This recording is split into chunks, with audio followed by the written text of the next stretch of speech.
Muito boa tarde a todos.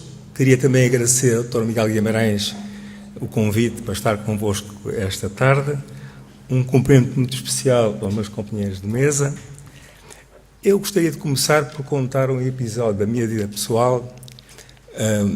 Receio que é um episódio que já tenha contado algumas vezes. Vão-me perdoar os que já o ouviram, mas também devem perdoar porque, como sabem, faz parte do processo de envelhecimento contar a mesma história várias vezes. Eu, aliás, nos últimos anos tenho pedido aos meus alunos para, quando verificarem conto a mesma história pela terceira vez, façam um sinal discreto com a mão para não repetir. E a história é mais ou menos a seguinte. Trabalhava na altura em Copenhague, na Organização Mundial da Saúde, estava quieto no meu gabinete de manhã, à volta das 8h30, 9 horas, entrou o chefe de departamento pessoal, com ar, era um irlandês relativamente jovem, com ar muito jovial, e diz-me assim: parabéns, o senhor faz 50 anos hoje, como vê, já foi há alguns anos. Mas além daquele efusivo cumprimento de parabéns, acrescentou: posso-me sentar e conversar um bocado consigo? Eu disse: faz favor. Sentou-se e disparou o seguinte: já pensou o que vai fazer quando se reformar? Eu devo dizer que fiquei em choque, não é? Eu, na força da vida, com 50 anos, senhor do mundo, não é? Comecei a pensar: será que a ruga se nota mais? Será que já ando com alguma torpeza? Ou disse algum disparate nos últimos dias para dizer uma coisa destas? Não é? A verdade é que depois do choque me passar, com o passar dos dias, os meses, os anos, esta pergunta cresceu em mim, não é? E foi talvez a pergunta mais importante que fizeram no meu gabinete profissional, pelo menos nas últimas décadas. E julgo que nós temos que encontrar uma forma para todas as pessoas que comemorem o seu aniversário, os seus 50 anos, tenham alguém que lhes pergunte: você já pensou o que vai fazer quando se reformar? Não sei se faz parte do ato médico, propriamente dito, não é? Mas talvez nós, como médicos, também nos devêssemos preocupar com esse tipo de perguntas sobre o futuro. E esta história reflete talvez, ou traduz talvez, o facto de não podemos segmentar o nosso ciclo vital, não é? Não podemos olhar para o envelhecimento como seja uma coisa à parte, que acontece naquele período. Tem a ver com muito mais coisas. E por isso, se nós pensarmos que a saúde é alguma coisa como a capacidade de realizar o nosso potencial de bem-estar nas circunstâncias concretas em que vivemos, nessa altura nós temos que olhar não para um segmento da nossa vida, mas para o conjunto do nosso ciclo vital. Essa é um pouco a proposta de uma forma de olhar para o processo de envelhecimento de uma forma talvez mais inteligente daquela que temos utilizado habitualmente. Ora bem, esta vantagem de olhar para o conjunto do ciclo vital, ou melhor, há pelo menos 3 vantagens para olhar para o conjunto do ciclo vital. A primeira tem a ver naturalmente com relações de intergerações, que são muito importantes e, como a experiência no país nos últimos anos mostrou, são mais importantes do que parecem. A segunda tem a ver com o facto do ciclo vital ser um processo acumulativo, não é? Realizar o potencial do nosso bem-estar, no fundo. E todos conhecem estas estatísticas impressionantes, que são um sumário desse processo acumulativo, como, por exemplo, a esperança de vida com saúde aos 65 anos de idade. Reparem, uma sueca aos 65 anos de idade tem a expectativa média de viver 14 anos com saúde. Uma irlandesa 10, uma espanhola 8, uma grega 6 e uma portuguesa 5. Não vale a pena, enfim, insistir na importância disto. Eu aliás, há 2 anos, numa conversa com o Dr. Paulo Macedo, Ministro da Saúde, propunha-lhe que ele fizesse desse slide o centro da discussão da saúde em Portugal. Ele acho que não achou que a ideia era má toda, mas é difícil realizá-la, é difícil pensar no Ministério da Saúde com frequência em verdadeiras políticas de saúde. E isso diz-nos uma história muito importante sobre a saúde dos portugueses, que devemos refletir. Mas além deste dado objetivo, a esperança de vida com saúde, há dados subjetivos igualmente importantes como este. Se olharmos agora com a autoavaliação da saúde, componente subjetivo, aos 65 anos verificamos que os irlandeses têm uma perspectiva de 70% dos irlandeses sentem-se bem aos 65 anos, à volta dos 50%, 40% dos gregos e dos espanhóis e cerca de 15% dos portugueses. Portanto, sentimos-nos pior do que aquilo, de facto, que os dados objetivos mostram que é o nosso estado de saúde. Um terceiro aspecto da vantagem de olhar para o processo de envelhecimento como uma componente do nosso ciclo vital é aquilo que se podem chamar os períodos críticos. E aqui talvez seja a altura para entrarmos no tema da aposentação ou da reforma. É, de facto, um período crítico e que tem que ser olhado como um período crítico, como outros que ultrapassamos no decurso da nossa vida. Ora bem, sair bem da vida profissional. Temos que preparar para sair bem da vida profissional. Eu, há cerca de, talvez 4 anos, acabei num jantar com 2 colegas meus norte-americanos, nossos colegas. Eu, acabado de ser obrigado a sair da profissão aos 70 anos compulsivamente, e eles no processo de acontecer a mesma coisa. E aquela conversa, não é? Dos que já saíram, os que estão para sair, a pergunta é, então como é que é? Não é? Como é que é isto de sair da profissão assim, obrigado aos 70 anos?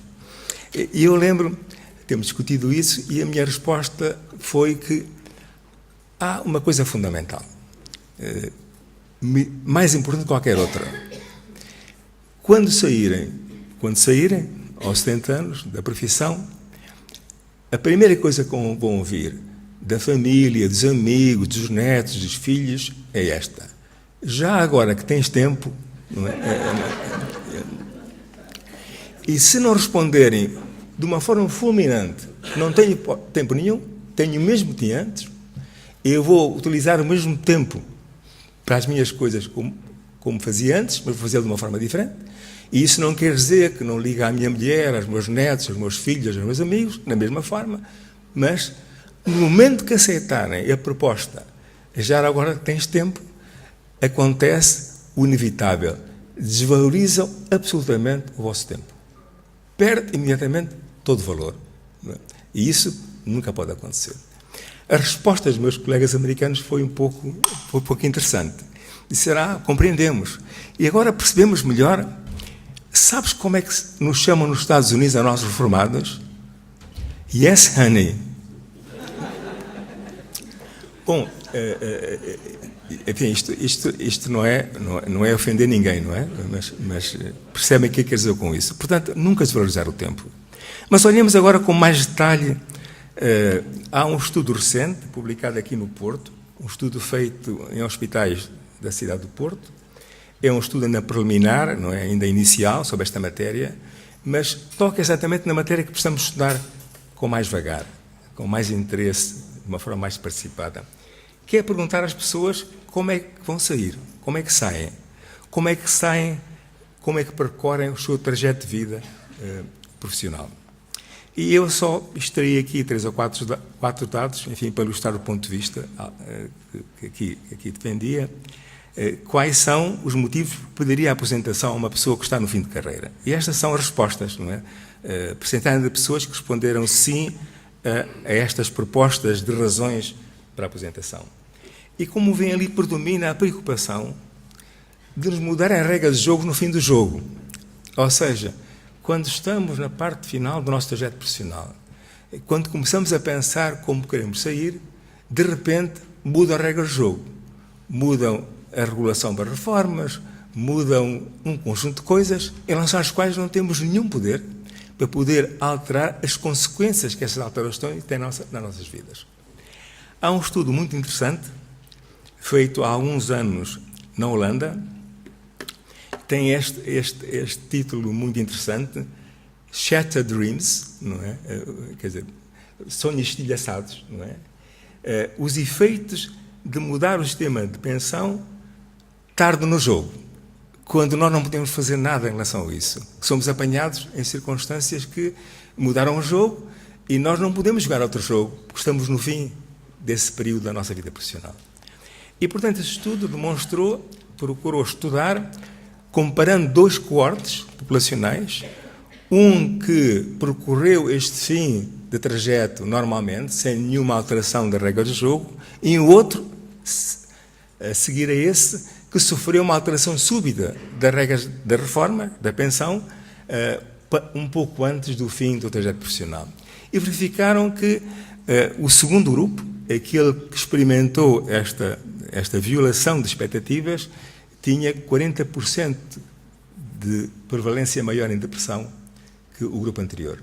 Portanto, isto não é só sentirmos mal, pode fazer mal. Não é? Não sei se lembram como é que os antigos chamavam a depressão. Chamavam-lhe de tristeza maligna, a tristeza que dói. Não é? Portanto, às vezes, quando falamos de depressão, parece que, enfim, que é uma coisa ligeira, passageira, não faz grande mal. E, portanto, é importante, não é, preparar-nos para sair bem, mas é importante ter políticas públicas que esses períodos críticos, este e outros, sejam acompanhados, previstos, de forma a não ter um efeito sobre a nossa saúde, que pode ser muito mais deletério daquilo que parece à primeira vista. Queria agora, e vou ser breve, porque assim foi pedido, que olhassem um pouco para estes números que parecem muito curiosos. Isto resulta de um relatório do Eurobarómetro Europeu, publicado há algum tempo, não muito tempo, há 3 anos, que faz perguntas às pessoas sobre exatamente este período da saída, ou pré-saída, este fim do nosso trajeto oficial das profissões. E a primeira pergunta era: devia ser possível, pelas circunstâncias que são criadas, trabalhar depois da idade oficial da reforma?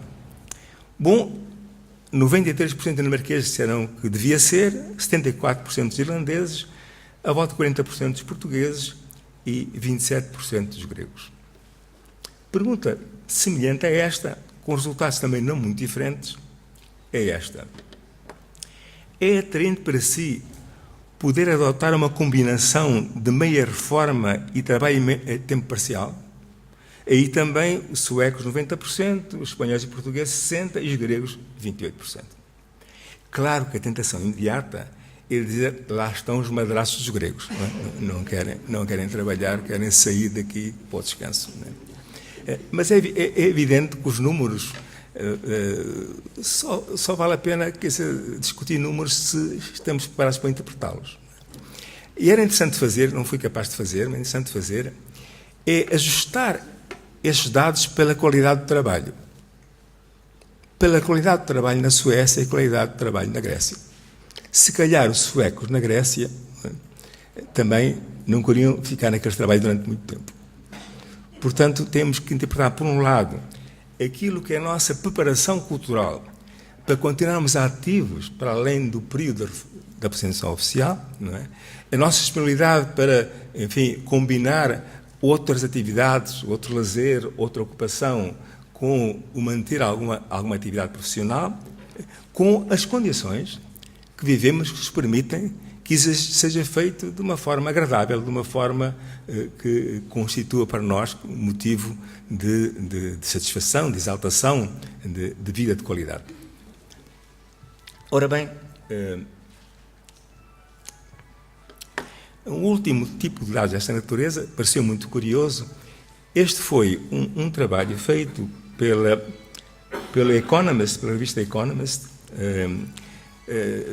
inquirindo cerca de 1.100 médicos por vários países europeus sobre a abordagem em relação ao envelhecimento ativo.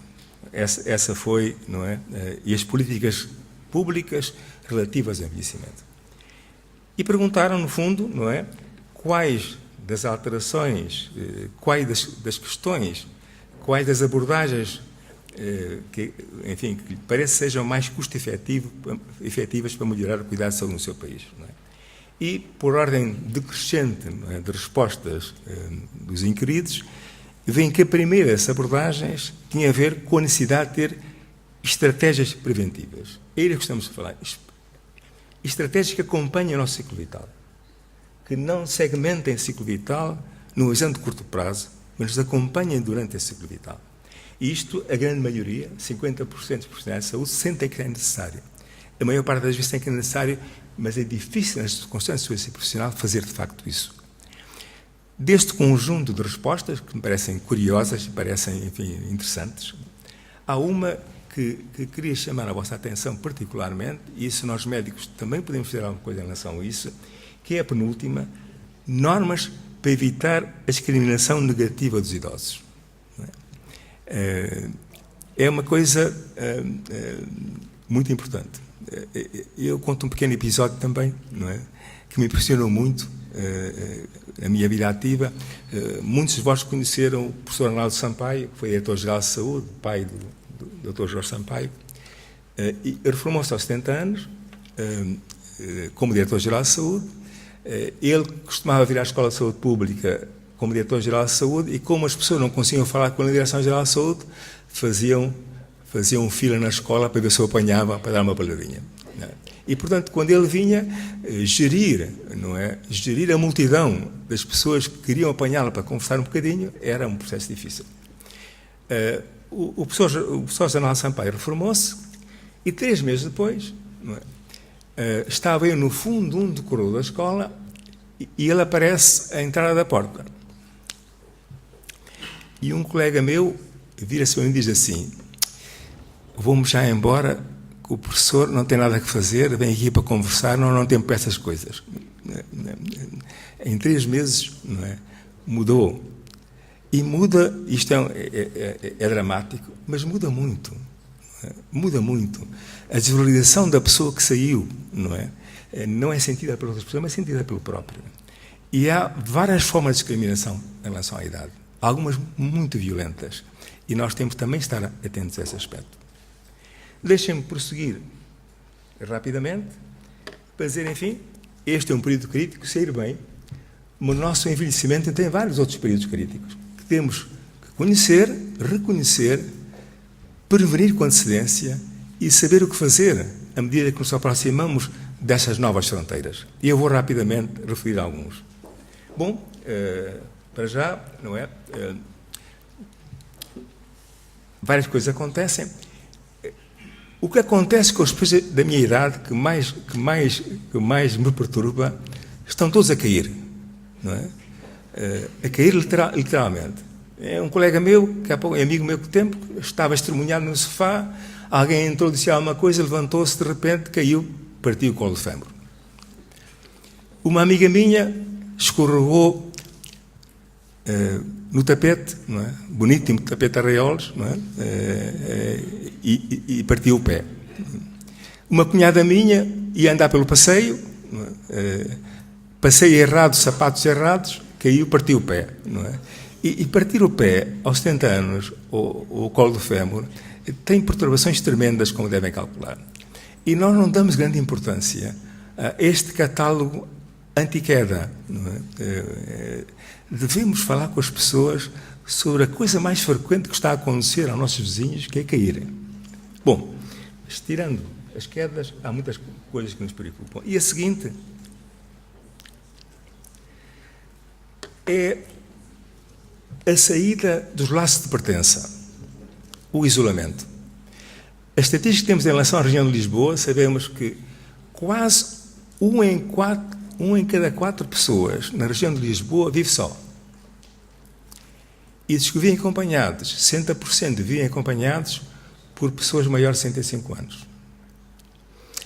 Os dados que vi em relação ao Porto são ainda mais acentuados em relação ao isolamento. E aqui estamos a falar de isolamento físico, financeiro, cultural, afetivo. E, portanto, isto pode acontecer, acontece com frequência. Temos que pensar nisso não só em relação a nós, mas também em relação aos nossos concidadãos. A fronteira seguinte, se quiserem, é a autonomia e a sua perda. Acontece de várias formas, como sabem. Vai acontecer a maior parte de nós, um dia, e também temos que preparar para esse efeito. E talvez a forma mais dramática de perder a autonomia é aquela que conhecem, e os números são, de facto, assustadores. Tem a ver com as demências. Os dados mais recentes que temos a nível europeu é que, a partir dos 90 anos, 1/3 dos homens e quase metade das mulheres terão uma forma de demência. E temos que preparar urgentemente para as circunstâncias. Já, aliás, devíamos estar preparados. Bom, e finalmente, morrer bem. Bom, podem dizer que isto morrer bem é quase uma contradição nos termos, não é? Como é que se morre bem? Mas, enfim, nós pensamos muito nessas coisas da morte, é bom pensar nisso, não é? E para mim faz-me alguma impressão a ideia de que passamos uma vida inteira a lutar por coisas, por nós, pelas nossas famílias, pelo nosso país, com sucesso umas vezes, com menos sucesso outras vezes, e que essas lutas todas terminam com a desistência de morrer bem, não é? Acho que merecemos morrer bem depois deste trajeto inteiro, com este conjunto de lutas e esforços para vivermos melhor. E, portanto, morrer bem é uma coisa que existe também em preparação não só nossa, mas também nossas famílias, e devemos encarar isto de frente, não é? Morrer bem é bom. Bom, não sei se posso convencer melhor sobre isso, não é? É uma conversa sempre difícil, infelizmente ainda com grandes não é, preocupações, com grandes... E talvez a forma melhor possa utilizar para exprimir este pensamento e para terminar, é aquilo que disse uma vez um conhecido bispo, já idoso, que lhe perguntaram sobre a morte. Ele respondeu mais ou menos o seguinte: a morte é mais parecida com o infinito do que com o fim. E eu dou-me bem com o infinito. E dou-me bem porque, desde sempre, desde pequeno, desde os bancos da escola, que me têm ensinado que é no infinito que as paralelas se encontram. Muito obrigado.